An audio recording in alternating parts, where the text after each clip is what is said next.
నాలోని మురికిని, నాలోని పాపమును, నాలోని దోషమును ఊడ్చివేయి, తుడిచివేయి, కడిగివేయి.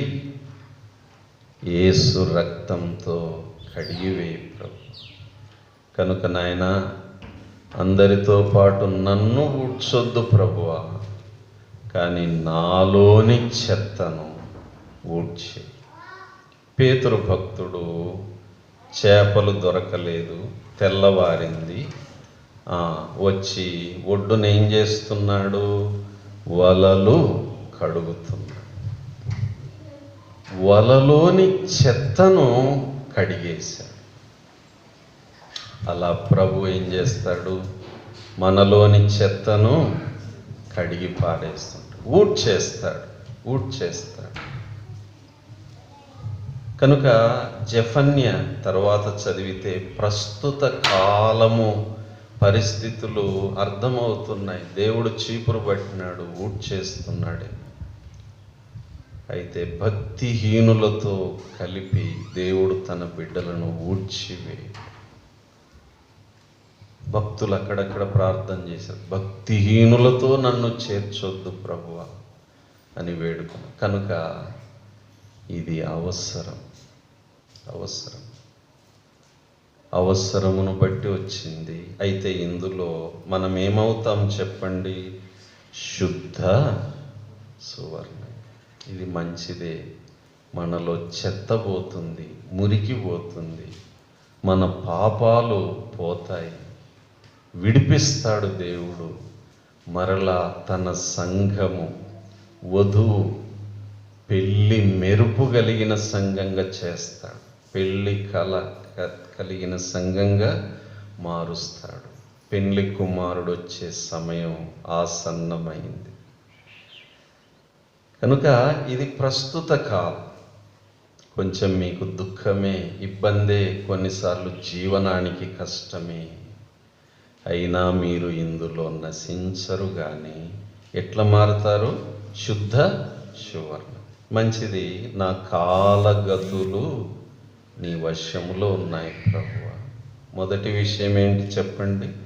గతించిన కాలం. రెండో విషయం ప్రస్తుత కాలం. మూడో విషయం ప్రియులారా, మీరే చెప్పండి.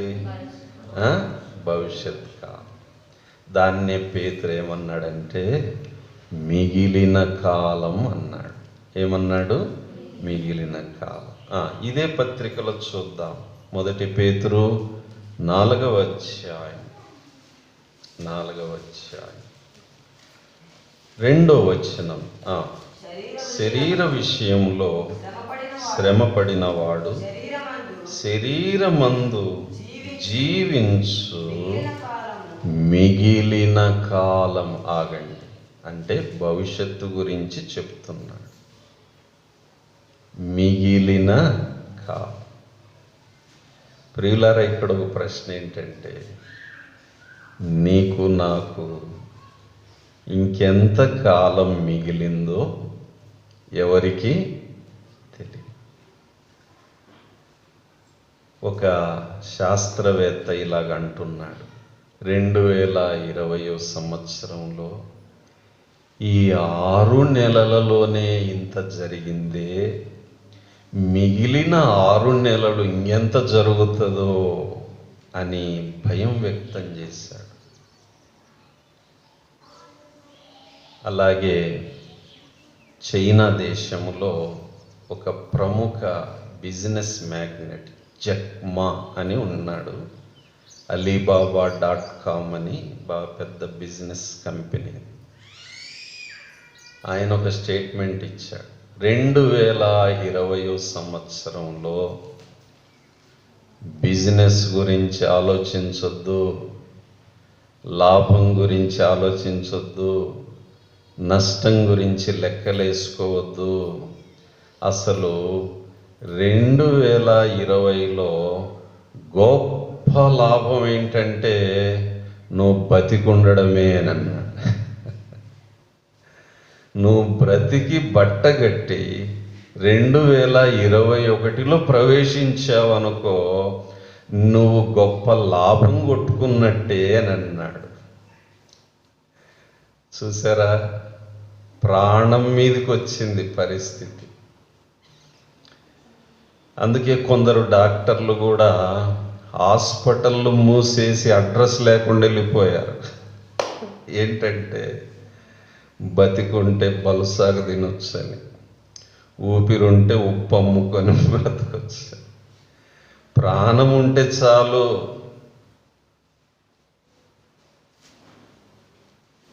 కదండి. కనుక ఎంత కాలం మిగిలింది మనకు? ఏం బాబు, ఎవరని చెప్పగలం? రేపేమి సంభవించునో మీకు తెలియదు. అయితే కొంతమంది దేవుని బిడ్డలు కూడా దైవికంగా కరోనా సోకి చనిపోయిన వారు ఉన్నారు. వారు నాశనమైనట్టు కాదు, కానీ వారు ఎక్కడికి వెళ్ళారు? పరలోకం వెళ్ళారు. వ్యాధి బాధ లేని ఆ దేశమునకు వెళ్ళారు. వారు దేవునితో నిరంతరం ఉన్నారు. కనుక సూక్ష్మంగా లెక్క తేల్చొచ్చు భక్తులు. ఏంటంటే, ఉంటే ఇక్కడ, లేకపోతే అక్కడ. ఒకవేళ కరోనా సోకి ఏమైనా చేసిందనుకోండి, అది మనకు సహాయం చేసినట్టే. ఏంటి? పరలోకానికి పంపించింది. కాకపోతే కొంచెం అడ్వాన్స్గా పంపించింది అంతే. ఒకవేళ అది వచ్చి సోకిపోయిందనుకోండి, మనలో రెసిస్టెన్స్ పెరుగుతుంది, ఇంకొంతకాలం బ్రతకొచ్చు, మిగిలిన కాలం అనేది భూమి మీద ఉంటుంది. కనుక ఈ భవిష్యత్ కాలం, ఈ మిగిలిన కాలం ఎంతుందో మనకెవరికి తెలియదు. ఎవరికి తెలుసు? దేవునికి తెలుసు. అందుకే దావీదు అంటున్నాడు, నా కాలగతులు నీ వశములో ఉన్నాయి. అంటే ఒక అనువాదం ఎట్లా ఉంది? నా మిగిలిన కాలం ఎంతో అది నీ చేతుల్లో ఉంది. నా భవిష్యత్ కాలం ఎంతో అది నీ చేతుల్లో ఉంది ప్రభువా, ఎవరి చేతుల్లో లేదు. కనుక ప్రియులారా వినండి, మనం భయపడవలసింది కరోనా వైరస్ కాదు, దేవునికి భయపడాలి. దేవునికి భయపడాలి. ఎందుకంటే మన ఆయుష్ కాలము ఎవరి చేతుల్లో ఉంది? దేవుని చేతుల్లో.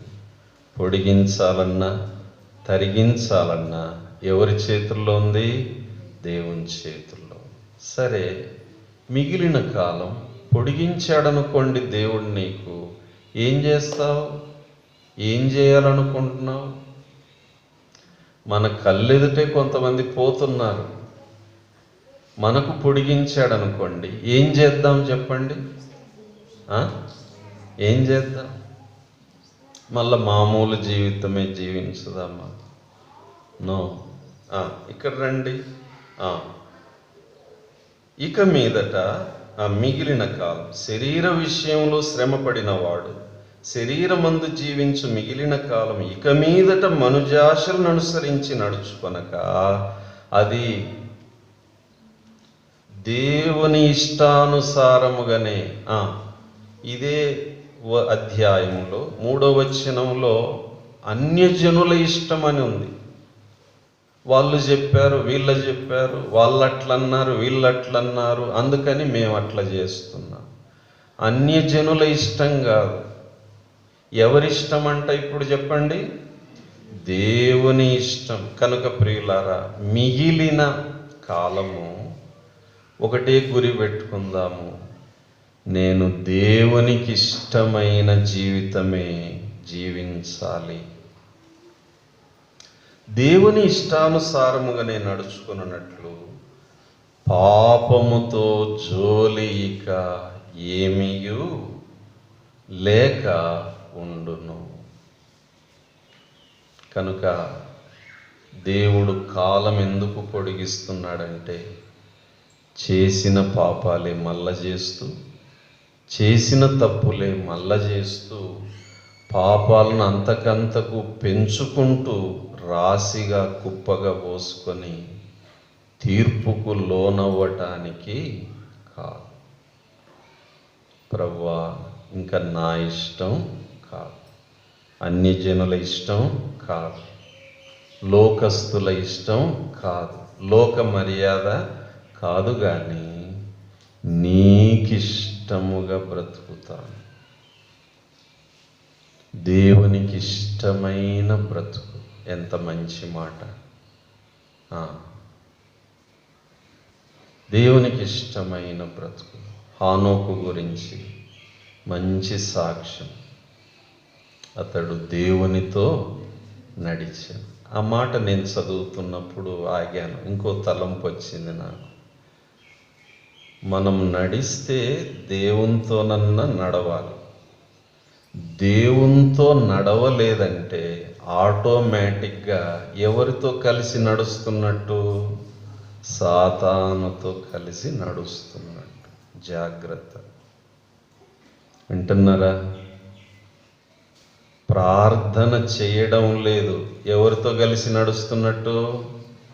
ఏమ్మా, వాక్యం చదవట్లేదు, ఎవరితో నడుస్తున్నట్టు? వానితో పాటు నడిస్తే గమ్యం ఏంటి? నరకం. దేవునితో నడిస్తే గమ్యం ఏంటి? హానోకు ఎవరితో నడిచాడు? మనము దేవునితో నడవటానికి జాగ్రత్త పడితే సాతాను ఆటోమేటిక్గా వాడు మనకు దూరం అవుతూ ఉంటాడు. అందుకే యేసుప్రభు ఒక మాట అన్నాడు, నన్ను వెంబడించువాడు చీకటిలో నడవక జీవపు వెలుగు కలిగి ఉండును. మనం వెలుగులో నడుస్తూ ఉంటే చీకటి దానంతటదే దూరమైపోతుంది. కనుక ప్రభు అంతా నీ ఇష్టం. హానోకు గురించి తర్వాత హెబ్రీలో ఇలాగా వ్రాయబడింది, అతడు కొనిపోబడక మునుపు దేవునికి ఇష్టుడై ఉండెనని సాక్ష్యము పొందెను. ఎంత మంచి మాట అండి. కనుక ప్రియులారా, మిగిలిన కాలం ఎంతుందో ఎవరమో చెప్పలేదు. అసలు గొప్ప భాగ్యం ఏంటంటే ఇంకొక 6 నెలలు మనం క్షేమంగా ఉంటే గొప్ప భాగ్యమే. 2021 క్యాలెండర్ చూసామంటే గొప్ప భాగ్యమే. ఈ సంవత్సరం చివరిలో వాచ్ నైట్ సర్వీస్ పెట్టుకొని వాగ్దానం తీసుకున్నామంటే గొప్ప భాగ్యమే. 2021 జనవరి 1వ తారీఖున ఉదయకాలం ఆరాధన చేశామంటే గొప్ప భాగ్యమే. అంతేకాదు, జనవరి 1, 2021లో హ్యాపీ న్యూ ఇయర్ అని చెప్పుకోగలిగామంటే గొప్ప భాగ్యం. అమ్మో, ఇప్పుడున్న 6 నెలలు చాలా సవాలని డాక్టర్లు చెప్తున్నారు. జూలై నుంచి డిసెంబర్ వరకు బహుభయంకరమైన సవాళ్ళు ఎదురవుతాయి. ఎంతకాలం మిగిలిందో మనకెవరికి తెలియదు. అయితే దేవుని బిడ్డలు ఆ మిగిలిన కాలం ఎంతైనా కానివ్వండి, ఎవరి ఇష్టమమ్మా చెప్పండి బాబు? ఎవరి ఇష్టం? దేవుని ఇష్టం. కనుక ఈ ప్రార్థన చేద్దాం ప్రతిరోజు, ప్రభువా, ఈరోజంతా నీకిష్టమైన బ్రతికే భాగ్యం నాకు. నీకిష్టము లేనివి నాలో నుండి తీసివి, నీకిష్టము లేనివి నేను చేయకుండా కాపాడు. నీకిష్టము లేని వ్యవహారాలు ఏవి కూడా నాకు అవసరం లేదు. నీకిష్టునిగా నేను బ్రతుకుతా. హానోకు దేవునికి చాలా ఇష్టమైన వాడు గనుక ఒకానొక దినాన్ని ఏం చేశాడు? హానోకును ఎత్తుకొని పోయాడు. అలాగే మనం ప్రభువుకు ఇష్టలంగా బ్రతుకుతూ ఉంటే ఆయన రాకడలో మనల్ని కూడా ఏం చేస్తాడు? ఎత్తుకొని పోతాడు. ఈ మహాశ్రమలు కాలములో విడువబడకుండా మనల్ని కాపాడుతాడు. కనుక మహాశ్రమలకు ముందు ఈ సంభవాలన్నీ జరిగిపోతున్నాయి ప్రియులారా. ఏ క్షణాన్నైనా సంఘం ఎత్తబడొచ్చు. పెళ్లి కుమారుడు సిద్ధంగా ఉన్నాడు. కానీ పాయింట్ ఏంటంటే, నీవు సిద్ధంగా ఉన్నావా? మనము సిద్ధంగా ఉన్నామా? ఒక పెళ్లి కుమార్తె పెళ్లి కొరకు ఏ విధంగా సిద్ధపడుతుందో, ఈ మిగిలిన కాలంలో అలా సిద్ధపడదాము. ప్రభువుకు ఇష్టలంగా బ్రతుకుదాం. యేసన్న గారు ఒక పాటలో ఇటు రాశారు, నీవు వరునిగా విచ్చేయు వేళ నా తలంపుల పంట పండెను. వధువునై నేను నిన్ను చేరగా యుగ యుగాలు నన్నేలు కొందువటి.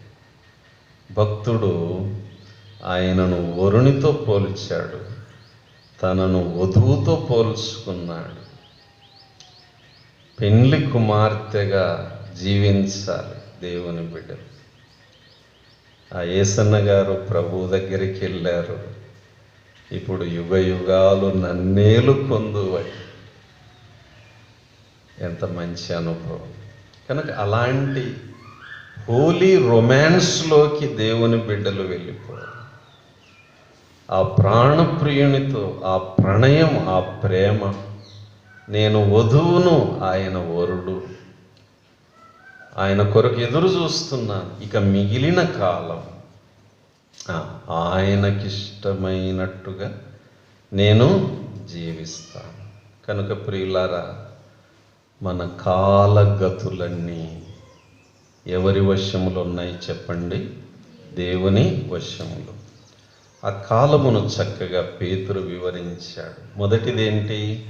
గతించిన కాలం, పాపము, చావు. రెండోదేంటి? ప్రస్తుత కాలం.